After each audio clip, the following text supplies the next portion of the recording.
Women's Day celebration is a reminder of resilience, strength, and achievements of women from all walks of life.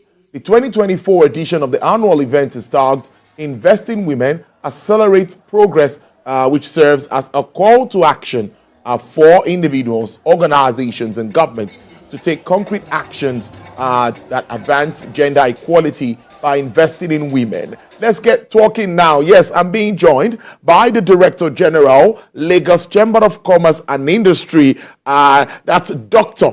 Chinyere Almona. Dr. Almona, good afternoon, and again, happy International Women's Day. Good afternoon to you. Happy International Women's Day to you and to all the women in your life. And thanks for having me.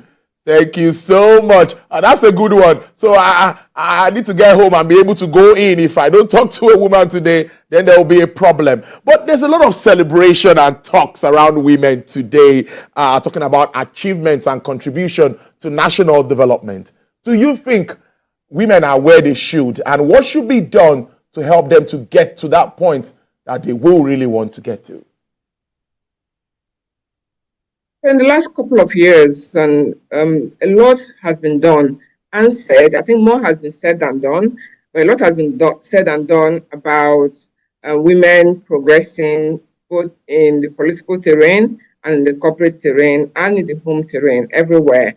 And it's clear, even globally, that if you are able to invest in women, not just give them money, but invest time and resources in them and be committed to the process, then there's going to be increased acceleration. There'll be an acceleration of progress, and that will happen very quickly. So perhaps the lack of progress that we're experiencing across the globe today is because women have not been adequately empowered. Like I said, a lot is being said, but not a lot is being done. And so we see progress, but the progress has been very slow. In fact, the global gender gap index by the World Economic Forum shows that it will take us like 130-something years to close the gender gap. The gender gap is very, very wide, and we need to do so much. If I think about it, I was reading an article recently that says that Nigeria is one of the top 10 countries with the highest level of discrimination against women. So we need to do a lot. We need to stop talking, or maybe talk, but do more than, we're talking. Yes, we need to do more than talking. Now, just like you mentioned, the theme is focusing on accelerating for progress, of course, for women. But my question really will be, let's look at women in business. We've seen women do so very well in boardrooms. Many will say, yes, we want a woman on top there. So what makes you women stand out? Or what do you think is that attribute that you have that makes you stand out and want to always excel where you find yourself? There are so many attributes of women. Women are natural leaders. So there are so many things about us that make us stand out and should be in leadership positions. It's just that for some reason, men are not seeing it. There have been several studies that have shown that with women in leadership, that there's higher profitability and that businesses are able to take care of the community and the less vulnerable, which is what we require. So there are several, there have been several studies and there are several reasons, and I really can't just say all of them now. But just to say that while this is a desirable position, like I said earlier, it's been very slow. So a firm, PWR Advisory, did a study on women on board. They took the 30 largest companies on NGX, and they looked at the women representation. It is appalling. It's still less than 30 in terms of representation. When you look at the total board seats and the representation of women, it's still less than 30. Out of the 30 companies that were selected, only about 3 are being that you have women as chairpersons. So it's a lot of talk, but the action is still low. I believe that women, we need to up our game in a lot of ways. But I think the men need to also understand that we actually add a lot more value to them than just being at home. But you will agree with me that this challenges still persist across the board. How have you women been able to manage these challenges as you face them? Okay, so if you kind of think broadly, there have been a lot of women associations now being active, being very vocal, because we also realize that we need to speak out. We need to say when it's not working. If there was one institution I remember, I think 2 years ago, and they were really, I think it was a civil society organization, and they will look around. If you have a big event and you put out a flyer, and they look at the panelists, for instance, and you don't have solid representation of women, they'll call you out. So we are also becoming very vocal in terms of calling people out. But we also realize that amongst ourselves, we need to mentor each other, we need to sponsor each other, we need to help each other move up the ladder. And that we are doing. So a lot of programs are targeted at women. A lot of training and leadership programs are targeted at women. And kudos to a lot of the development institutions that are also putting funds in women businesses to help them scale. And because we have also found that it's easier for men to get funding for their business than women. So if a man goes to pitch for funds for a business, people are going to think, oh, okay, what the potential of this business? But they're willing to give him more than he wants. But when a woman goes to pitch, they're thinking, what is the risk of this business succeeding? So we have realized that that's also a problem. So you have certain firms that are focused on providing funding for women to be able to scale their business. And this is happening. And I believe that in the next couple of years, we'll see traction. That's interesting. But I want to say that we hear a lot about women funding, women program, she program, farming program focused on women. So I beg to disagree that where men get more funding other than women. I think there are more women. Anyway. No. There's statistics to show it. Okay. There's solid statistics. The studies have been done, and it is clear across Africa, not just Nigeria. Wow. That men get more funding than women. So it's clear. How do we bridge this gap now? How do we tend to bridge that gap? Women also need to be supportive of each other to be able to attain these heights. I do agree with you, and that's what, like I said, there are lots of programs now to help women actualize the goal of leading. Because there is a lot of benefit with women leading in different positions and different situations. So we need to continue to push the narrative. Also, I'd like to say to women, please tell your stories. A lot of women are doing great stuff, but it's not being shared. So I encourage women to also be able to tell and share their successes and their accomplishments, and we can help each other, of course. Almost finally, with regards to International Women's Day, let's talk about participation in governance now. How will you assess it at the moment with the present government? And if we can do, what percentage do you think is ideal for women participation? Okay, when you say governance, I believe you mean public governance, right? Yes, public governance. National governance. Yes, public. I believe so. So I realize it's kind of clear that in the last election, women did poorly. In fact, they did poorly compared to the previous elections. And that was a bit startling. We thought that with the youth coming out, with women being more vocal, more active, that you have more women vying for positions.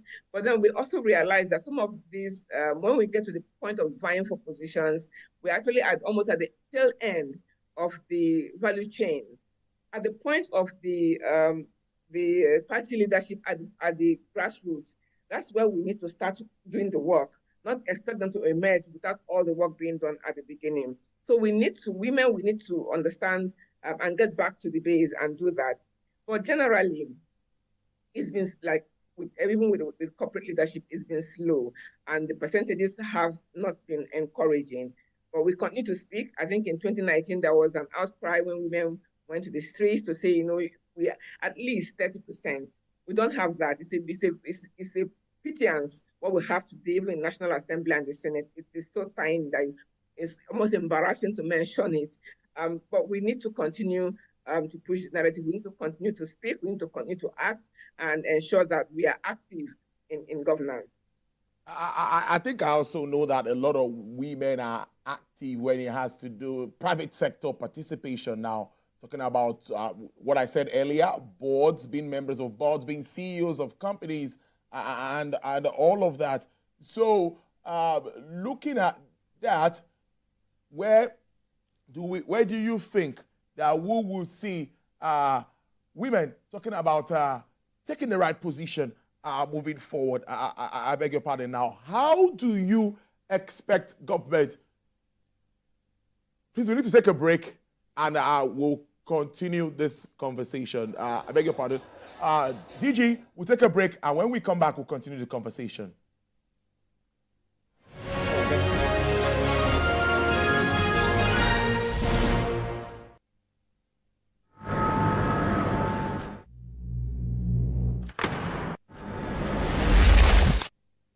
Voted as the best TV station of the year.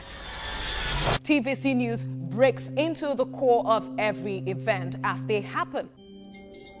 Following all nationwide big and impactful stories. Without the news from every perspective. Covering every human angle. I am Veronica, bringing you the news you would want to watch.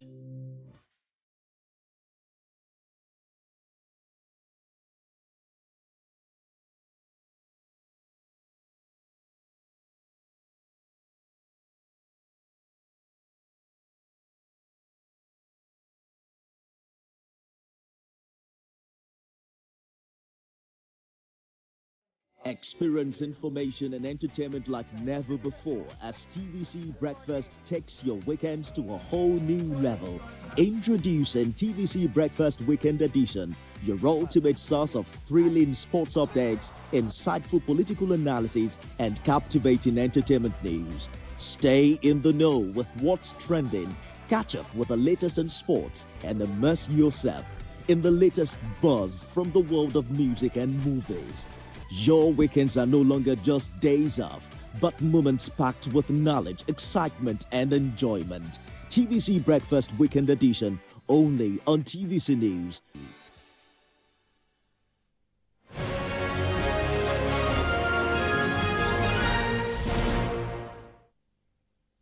All right, glad to have you back. Now I have Dr. Chinyere Amona, who's the Director General, Lagos Chamber of Commerce and Industry. We've been talking around women, especially today's International Women's Day. Yes, sorry about the mix-up there, but no, what should we expect moving forward from the women fold, at least for national development, economic development, and supporting in the business world moving forward in 2024?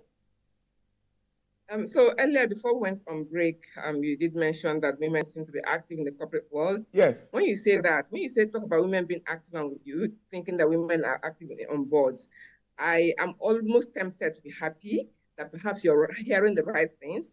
But when I look at the statistics, it doesn't say so. Because looking at the studies that have been done, the board representation is still below 30%. So it doesn't seem so.